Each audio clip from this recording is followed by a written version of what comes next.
Dominating headlines this week in Pennsylvania was Governor Wolf's post-Labor Day announcement that restaurants would be allowed to return to 50% fire code capacity starting September 21. On the surface, the governor's team might be thinking they gave the industry what it's been demanding since July 15th, a return to 50% occupancy. Rather than being warmly received, this new order has been met with nearly universal distaste and outright anger because of the ludicrous strings attached. The nearly 2-week delay between the announcement and the implementation is incomprehensible. The governor's team gave the industry a full 8.5-hour window to abruptly pivot from 50% occupancy to the disastrous 25% occupancy on July 15th. If we can shut down the industry that quickly, why the lengthy delay to boot it back up? Ending alcoholic beverage service at 10 p.m. is the nail in the coffin for many operations. Many of you have reached out to us. The Secretary of Health says it's to curtail congregating by college students at local bars.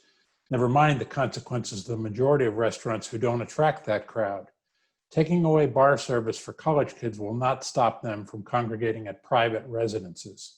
Bar seating on September 21 is in limbo. It may be permitted or it may continue to be banned. However, bar seating is essential for many restaurants to even reach 50% with the required social distancing. Most egregious to many restaurateurs is the requirement to go through a state certification process to allow for 50% seating. In his announcement, the governor said this provision was modeled after a program used by the state of Connecticut, but failed to mention that Connecticut's program applies to all retail businesses, and unlike Pennsylvania, does not unfairly discriminate against one business group, in this case, restaurants. PRLA was not consulted in advance of the release of Tuesday's order. We do not support it. I point this out because Governor Wolf touted the collaborative relationship between his administration and PRLA during Thursday's press conference. However, our collaboration had effectively ended when his office released the July 15th order behind our back. It is true that PRLA was the driving force with the administration to bring outdoor dining to the yellow phase, a move that provided a lifeline to thousands of restaurants. PRLA spearheaded the Drinks to Go bill and collaborated with the PLCB to expedite the expansion of premises provision. PRLA also collaborated with the governor's office to meticulously develop safe and sensible green restaurant reopening guidance. Why the administration threw out these safe and sensible guidelines with the surprise July 15 order still cannot be answered. Had the governor's team consulted PRLA in advance of the July 15th order or the September 8th order, it's quite likely many of the disastrous outcomes could have been avoided. PRLA has been available literally at a moment's notice to assist the governor and his team in making sound, practical decisions. I spoke directly with the governor earlier this week. He said that he has always wanted his team to work with us. As I pointed out to Governor Wolf, that collaborative effort ended on July 15th when his team turned their backs on us. We did not walk away from the process. Since July 15, we've turned our focus on legislative fixes to this mess. It's a slower process than working directly with the administration, but our efforts are gaining traction. The PRLA-endorsed PA House Bill 2513 is on the move. The bill would essentially return restaurants and private event venues back to the guidelines that were in place prior to the disastrous and ill-conceived July 15 order. That means restaurants and private events could operate at 50%. Bar seating would be restored, and the meal requirement to purchase alcohol would no longer be in place. The 10 p.m. curfew, also vitally important, is being worked on, but because this was a surprise this week, it was not included in the original legislation.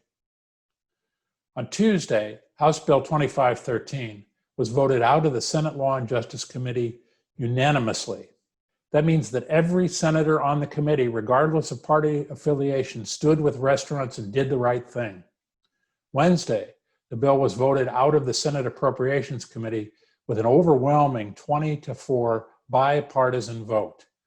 Only 4 senators turned their backs on the restaurant industry, the industry of first jobs, the second largest industry in the state, the industry that employs more minority managers than any other in the country, the industry where almost half of its 580,000 dedicated team members in Pennsylvania could lose their jobs.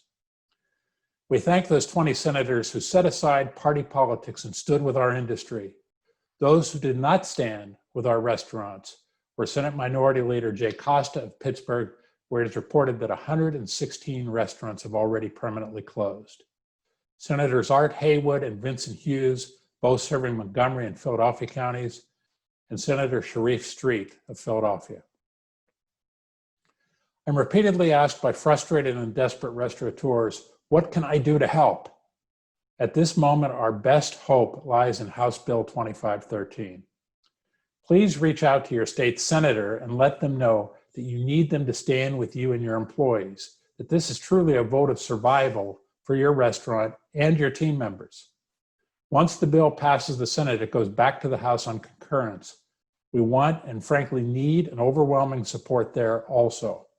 So while you reach out to your senators, also reach out to your representatives and let them know you're counting on their support. It's been a grueling 6 months, especially since July 15th. And I know that as an industry, we're losing hope. The overwhelming bipartisan support we've received for House Bill 2513 during the 12 roundtables PRLA has held across the state in the last 2 weeks have begun to restore my faith. More than 200 legislators participated in our roundtables, and not one has indicated that they did not support restaurants. Between now and September 21, we need every hospitality industry owner, manager, and team member to help us maintain the palpable bipartisan momentum. Together, and with the bipartisan support of the Pennsylvania legislature, we can safely save our businesses. I'm John Longstreet with a special edition of It Happened This Week. Thanks for tuning in, and I'll see you again next week.